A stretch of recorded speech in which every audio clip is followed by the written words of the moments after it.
Hello viewers, welcome to our channel পাঁচের পাঠশালা। আমি শ্যামল রয়। আশা করি সকলেই ভালো আছো। দেখো, মিশন ডাব্লিউপি এবং কেপি 2024কে ফোকাস করে যে আমাদের প্র্যাকটিস ক্লাসটি চলছে তার আজ 13তম প্র্যাকটিস সেট। এর আগে আমরা 1 থেকে 12তম প্র্যাকটিস সেট অলরেডি করে ফেলেছি। তোমরা যারা সেই প্র্যাকটিস সেটগুলি দেখোনি তারা অবশ্যই দেখে নেবে। এছাড়াও তোমরা যারা আমাদের এই চ্যানেলে একবারই নতুন তারা অবশ্যই চ্যানেলটিকে সাবস্ক্রাইব করে পাশে থাকা বেল আইকনটি প্রেস করে দিবে। তো বেশি কথা না বলিয়ে চলো আজকের প্র্যাকটিস ক্লাসটি করা যাক।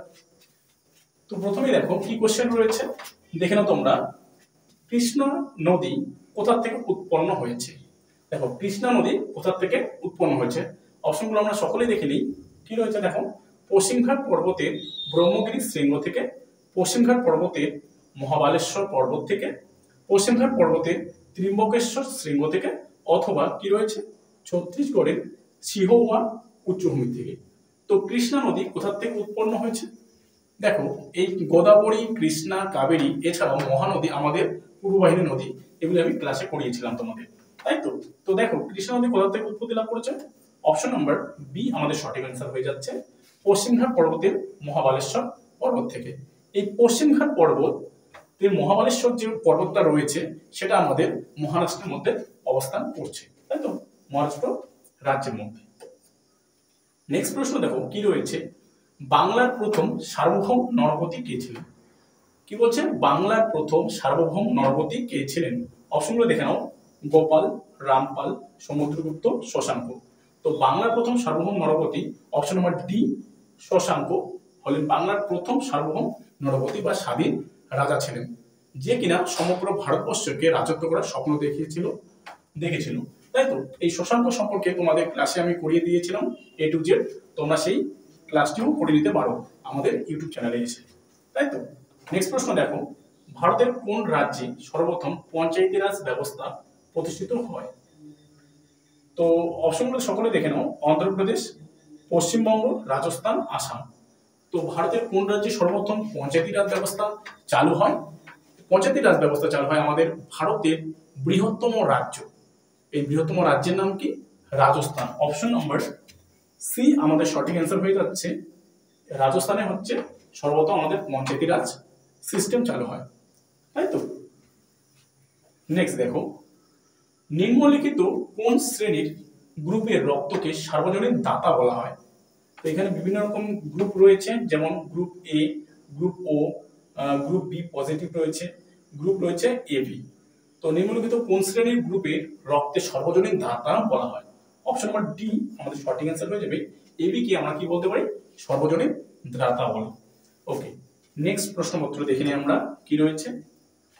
দেখো, আরবিআই কত সালে প্রতিষ্ঠিত হয়? আরবিআই এর পুরো নাম কি? Reserve bank of India. তো দেখো, 1935 সালে, 1949 সালে, 1955 সালে, 1969 সালে। তো আরবিআই কত সালে প্রতিষ্ঠিত হয়? অপশন নাম্বার কি হয়ে যাবে? ই আমাদের সঠিক অ্যান্সার হয়ে যাবে, 1935 সালে আরবিআই প্রতিষ্ঠিত হয়। দেখো, আরবিআই সম্পর্কে আমরা গুরুত্বপূর্ণ কি পয়েন্টস লিখেছি, তোমরা সেগুলো দেখে নাও।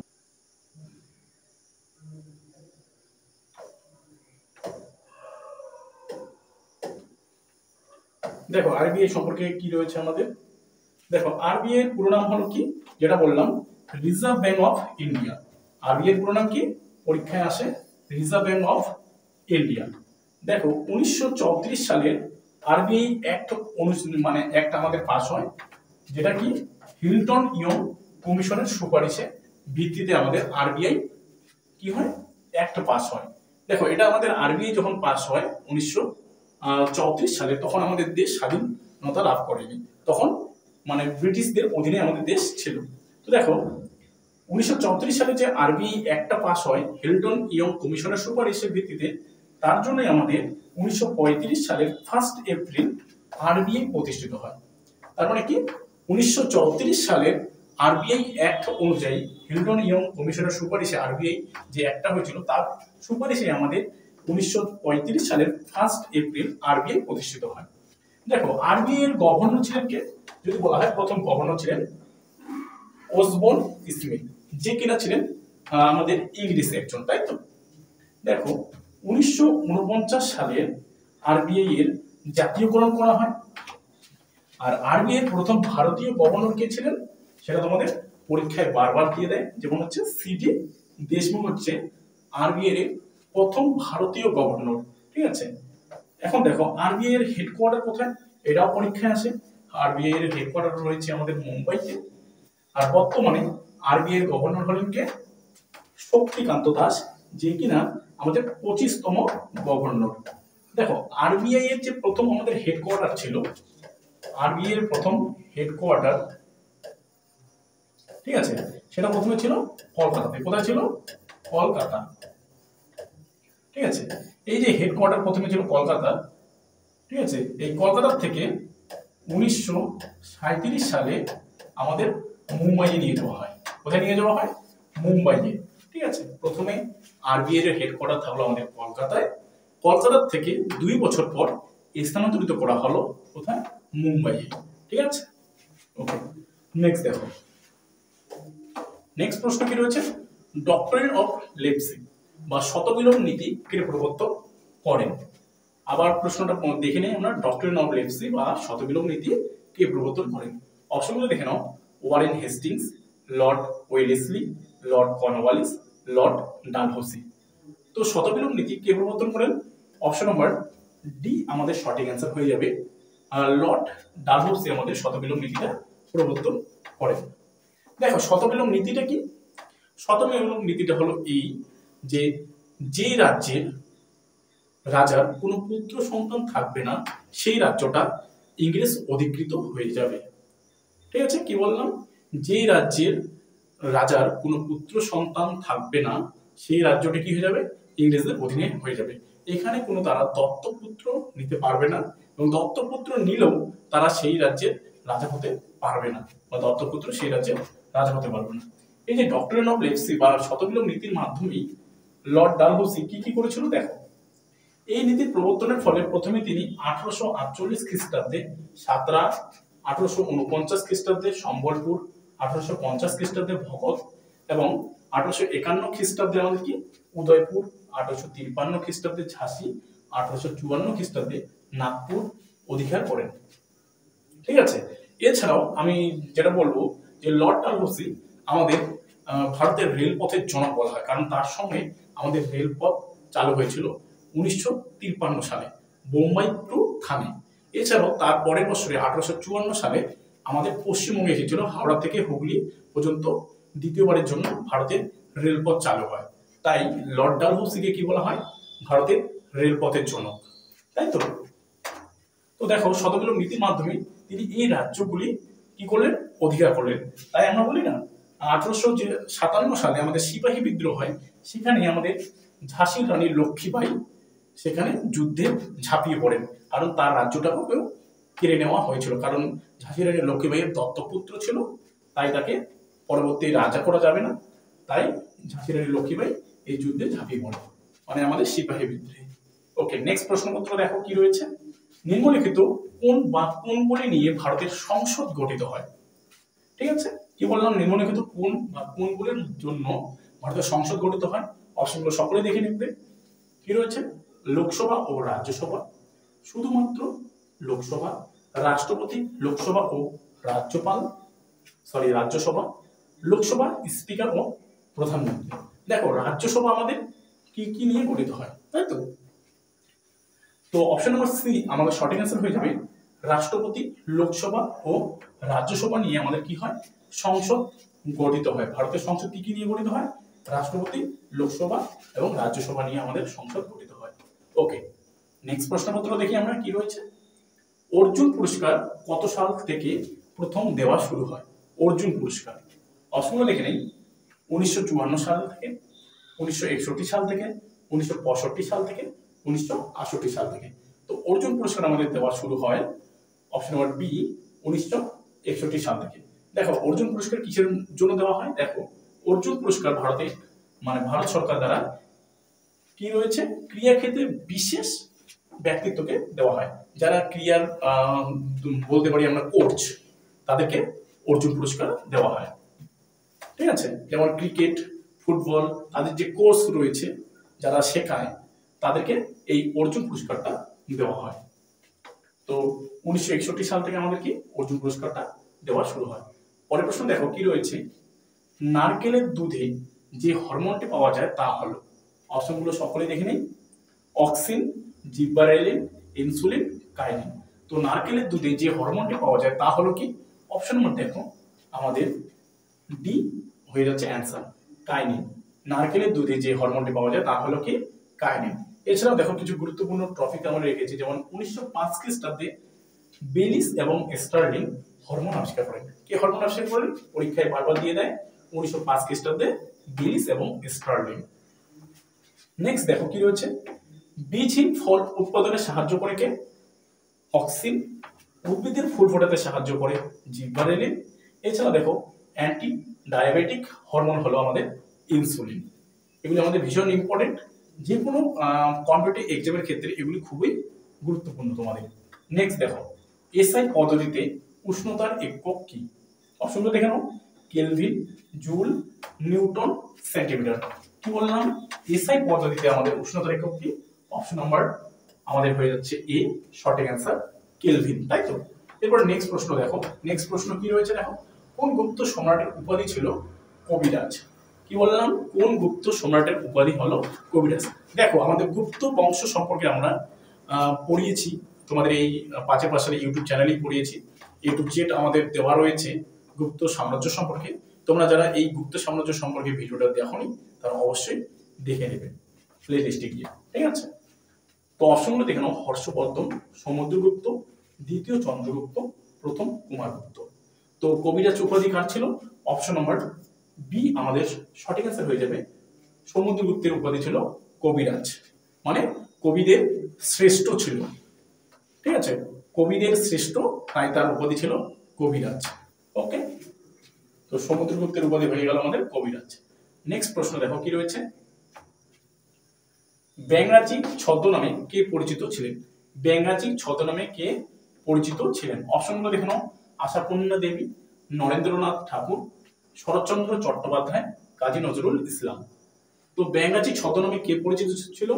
তো তোমরা সকলেই জানো, অপশন নাম্বার ডি আমাদের সঠিক অ্যান্সার হয়ে যাবে, কাজী নজরুল ইসলাম হচ্ছে আমাদের কি ব্যাঙাচি ছদ্মনামে পরিচিত। এছাড়াও কিছু গুরুত্বপূর্ণ কি পয়েন্টস রেখেছি, দেখে নাও তোমরা সেগুলি। দেখো কি রয়েছে, কাজী নজরুলের আরেকটা উপাধি রয়েছে, বা আমরা জানতে পারি ছদ্মনাম রয়েছে, তার নাম হচ্ছে ধূমকেতু। কি বললাম? কাজী নজরুলের আরেক ছদ্মনাম রয়েছে, সেটা কি? ধূমকেতু। এছাড়াও দেখো প্রমোদ চৌধুরীর ছদ্মনাম হচ্ছে বীরবল, রাজশেখর বসুর ছদ্মনাম হচ্ছে পরশুরাম, দেবেশ রায়ের ছদ্মনাম হচ্ছে বেদুইন, এবং শরৎচন্দ্র চট্টোপাধ্যায়ের ছদ্মনাম হচ্ছে অনিলা দেবী। এগুলি যে কোনো কম্পিটিটিভ এক্সামের ক্ষেত্রে তোমাদের ভীষণ ভীষণ গুরুত্বপূর্ণ। তোমরা আমার এই প্রত্যেকটি ক্লাস দেখবে, তাহলে তোমাদের যে কোনো কম্পিটিটিভ এক্সামের ক্ষেত্রে সুবিধা হবে। তো কি বললাম? ব্যাঙাচি কার ছদ্মনাম? কাজী নজরুল ইসলাম। এছাড়া রয়েছে ধূমকেতু, তাই তো? ওকে, নেক্সট দেখে নিই আমরা, কোন বিখ্যাত বাঙালি সাংবাদিক নীল চাষীদের সপক্ষে তীব্র প্রতিবাদে সোচ্চার হয়েছিল? আর এবার প্রশ্ন উত্তরটা দেখে নেই, কোন বিখ্যাত বাঙালি সাংবাদিক নীল চাষীদের ক্ষেত্রে তীব্র প্রতিবাদে সোচ্চার হয়েছিল? অপশনগুলো দেখে নাও, উপেন্দ্র কিশোর রায়চৌধুরী, ঈশ্বরচন্দ্র গুপ্ত, হরিশ্চন্দ্র মুখার্জি, শিশির কুমার ঘোষ। তো এখানে আমাদের সঠিক অ্যান্সার হয়ে যাবে option number C, Harishchandra Mukherjee. দেখো হরিশ্চন্দ্র মুখার্জি আমাদের কি হিন্দু প্যাট্রিয়টের সম্পাদক ছিলেন। এই হিন্দু প্যাট্রিয়ট থেকে তিনি নীল বিদ্রোহ সম্পর্কে প্রতিনিয়ত তিনি লিখতেন, তাই তো? এরপরে দেখো নেক্সট প্রশ্ন কি রয়েছে, কোন ক্ষেত্রে আলোক শক্তি রাসায়নিক শক্তিতে রূপান্তরিত হয়? কোন ক্ষেত্রে আলোক শক্তি রাসায়নিক শক্তিতে রূপান্তরিত হয়? অপশনগুলো দেখানো, সন্ধান, সালোক সংশ্লেষ, বাষ্পমোচন, শ্বসন। তো অপশন নম্বর বি আমাদের সঠিক অ্যান্সার হয়ে যাবে, সালোক সংশ্লেষ প্রক্রিয়ায় আলোক শক্তি কি হয়? রাসায়নিক শক্তিতে পরিণত হয়, তাই না? এবং গাছেদের পাতায় আমরা দেখি সালোক সংশ্লেষ হয়। নেক্সট দেখো 15 নম্বর প্রশ্ন রয়েছে কি, একটি নির্দিষ্ট ধরনের অথবা একটি নির্দিষ্ট এলাকার সমুদায়ের জীবগুলির ভরকে কি বলে? আরেকবার প্রশ্নটা দেখে নিই, একটি নির্দিষ্ট ধরনের অথবা একটি নির্দিষ্ট এলাকার মধ্যে এলাকার সমুদায়ের জীবগুলির ভরকে কি বলে? মানে কোনো কিছু একটা বাস্তুতন্ত্র একটা মেনটেন করে চলে, সেটাকে আমরা কি বলবো? Biomass, biome, biosensor, bio marker. তো সেগুলিকে কি বলা হয়? অপশন নাম্বার এই আমাদের সঠিক অ্যান্সার, বায়োমাস বলা হয়। ঠিক আছে, নেক্সট প্রশ্ন দেখো কি রয়েছে। অমৃতসরের অপর নাম ছিল? অপশনগুলো দেখে নিই কি রয়েছে। গোবিন্দপুর, অমৃতপুর, আলীনগর, রামদাসপুর। তো অমৃতসরের অপর নাম কি ছিল? অপশন নাম্বার ডি আমাদের সঠিক অ্যান্সার হয়ে যাবে, রামদাসপুর হয়ে যাবে আমাদের সঠিক অ্যান্সার। তো অমৃতসরের স্বর্ণ মন্দির রয়েছে, সেটা কে নির্মাণ করেছিল বা তার জন্য কে জমিদান দিয়েছিল, জমিদান করেছিল, সেটা তোমাদের হোমওয়ার্ক থাকবে, তোমরা সেটা কমেন্টের মাধ্যমে আমাদেরকে জানাবে। ঠিক আছে, নেক্সট প্রশ্ন দেখো। বায়লাডিলা রেঞ্জ কোন খনিজ উত্তোলনের জন্য বিখ্যাত? বায়লাডিলা রেঞ্জ কোন খনিজ উত্তোলনের জন্য বিখ্যাত, তাই তো? অপশনগুলো দেখে নেই। লৌহ আকরিক, অভ্র, অ্যালুমিনিয়াম, বক্সাইট। তো সঠিক অ্যান্সার হয়ে যাবে অপশন নাম্বার সি, অ্যালুমিনিয়াম উৎপাদনের ক্ষেত্রে বা উত্তোলনের ক্ষেত্রে আমাদের কি বায়লাডিলা রেঞ্জ বিখ্যাত। ওকে, নেক্সট প্রশ্নপত্রে চলে যাই আমরা। কি রয়েছে? নিম্নলিখিত ভারতীয় ব্যাংকগুলির মধ্যে কোনটি প্রথম ভারতে প্লাস্টিক মানির প্রচলন করেন বা করেছিলেন? কি বললাম, প্রশ্নটা আরেকবার আমরা দেখে নিই, কারণ প্রশ্ন দুইবার করে পরীক্ষা হলে দেখবে, ভালো করে দেখবে, যাচাই করবে, তারপরে অ্যান্সারে আমরা আসবো। ঠিক আছে, নিম্নলিখিত ভারতীয় ব্যাংকগুলির মধ্যে কোনটি প্রথম ভারতে প্লাস্টিক মানির প্রচলন করেছিলেন? অপশনগুলো দেখি। Central bank of India, SBI, ICICI bank, IDBI bank. তো এখানে সঠিক অ্যান্সার হয়ে যাবে option number A, central bank of India plastic money প্রথম প্রচলন করেছিল ভারতবর্ষের মধ্যে।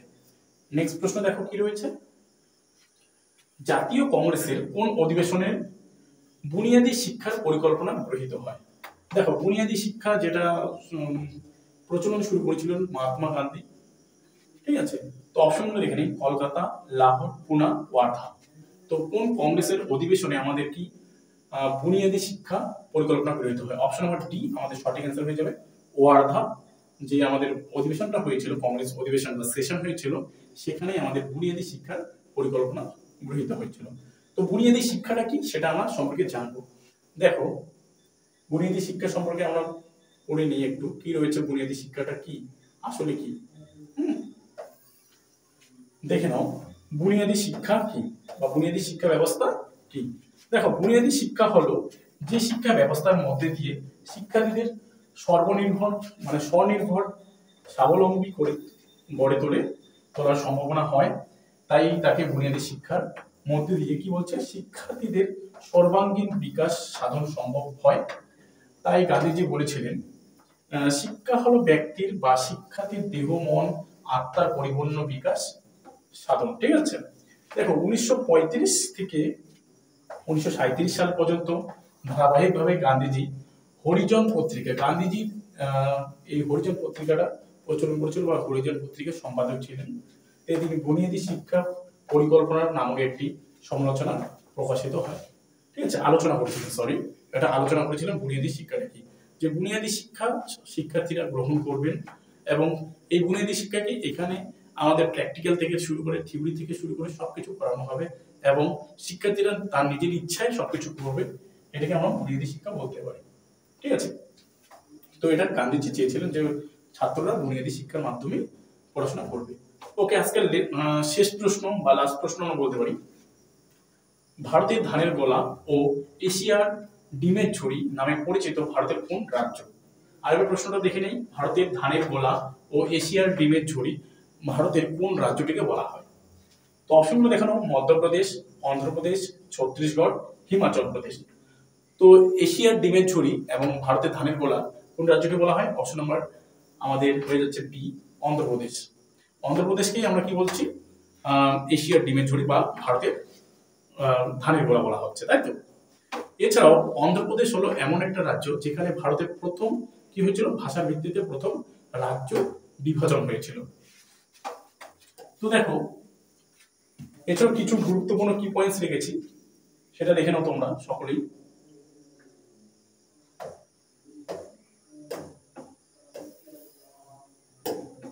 দেখো, মধ্যপ্রদেশকে কি বলা হয়? Heart of India. বা ভারতের হৃদয় বলা হয়। দেখো মধ্যপ্রদেশের সব থেকে যদি বলা হয় ভারতের বনভূমির পরিমাণ সব থেকে বেশি। এছাড়াও দেখো ছত্তিশগড়কে কি বলা হয়, কোষা সিল্কের জন্য প্রসিদ্ধ এই আমাদের ছত্তিশগড়। এছাড়াও দেখো হিমাচল প্রদেশকে ভারতের আপেল রাজ্য বলা হয়। কি বলা হয়?